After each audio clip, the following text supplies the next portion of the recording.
Hai, Assalamualaikum warahmatullahi wabarakatuh dan salam sejahtera untuk kita semua.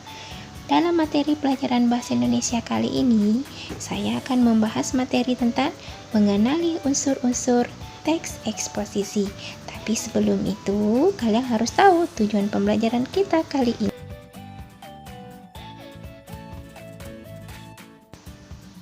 Ada dua tujuan pembelajaran kita kali ini. Yang pertama, siswa dapat mengidentifikasi pengertian teks eksposisi. Yang kedua, siswa dapat mengidentifikasi unsur-unsur teks eksposisi. Agar tujuan tersebut tercapai, disimak ya materinya. Sebelum kalian lebih jauh mengenal tentang teks eksposisi, terlebih dahulu kalian harus tahu apakah yang dimaksud dengan teks eksposisi.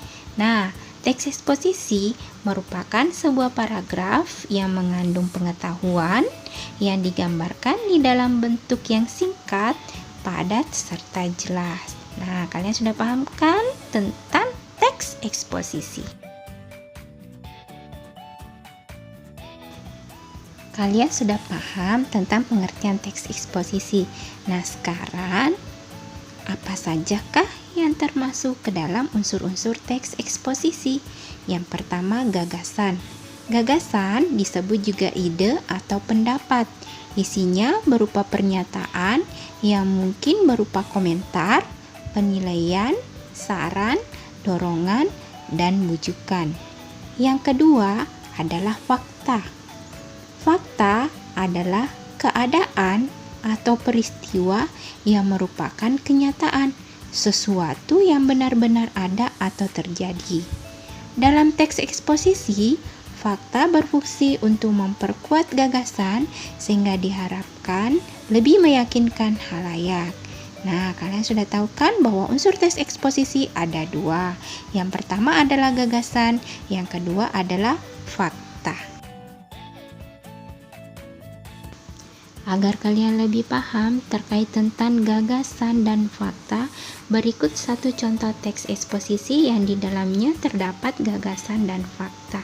Satu contoh kalimat yang menunjukkan gagasan terdapat pada paragraf kedua, yaitu sebagian pengamat lingkungan membuat kesimpulan bahwa setiap tahunnya jumlah manusia yang membuang sampah di sungai terus bertambah. Sedangkan contoh fakta yang terdapat pada teks tersebut terdapat di paragraf yang pertama, yaitu pada zaman milenial seperti sekarang ini, membuang sampah sembarangan khususnya ke sungai seolah-olah telah menjadi suatu hal yang lumrah. Nah, kalian sudah tahu kan membedakan yang mana gagasan dan yang mana fakta yang terdapat dalam satu teks eksposisi. Nah, sekarang kita lanjut lagi ya. Apa sajakah pola pengembangan teks eksposisi? Yang pertama, pola umum khusus. Pola umum khusus yaitu ide pokok bagian teksnya ditempatkan pada awal paragraf yang kemudian diikuti oleh ide-ide penjelas. Yang kedua, pola khusus umum.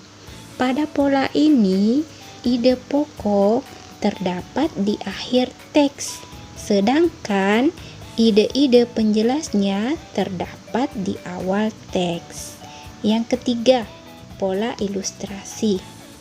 Pada pola ilustrasi, sebuah gagasan yang terlalu umum memerlukan ilustrasi-ilustrasi konkret.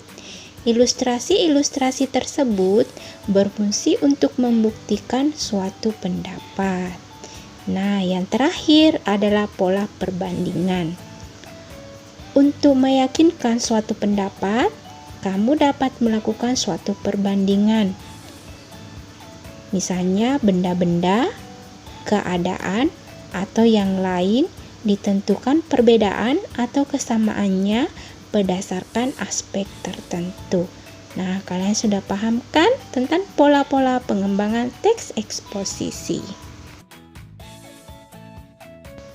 Baiklah, untuk mengetahui sejauh mana pemahaman kalian terkait materi yang telah dibahas, Berikut silahkan dikerjakan soal latihannya. Soal yang pertama, carilah contoh teks eksposisi di internet, kemudian tuliskan gagasan dan fakta yang terdapat dalam teks tersebut. Soal yang kedua, berdasarkan teks eksposisi yang kamu dapat di internet, tuliskan pola pengembangan yang digunakan pada setiap paragrafnya. Jadi untuk soal nomor kedua, ini masih berkaitan dengan soal nomor 1. Jadi silahkan dikerjakan soal latihannya dan dikumpul tepat waktu. Semoga di tengah pandemi ini kalian masih tetap semangat belajar, walaupun belajarnya masih dari rumah. Sekian dari saya. Assalamualaikum warahmatullahi wabarakatuh.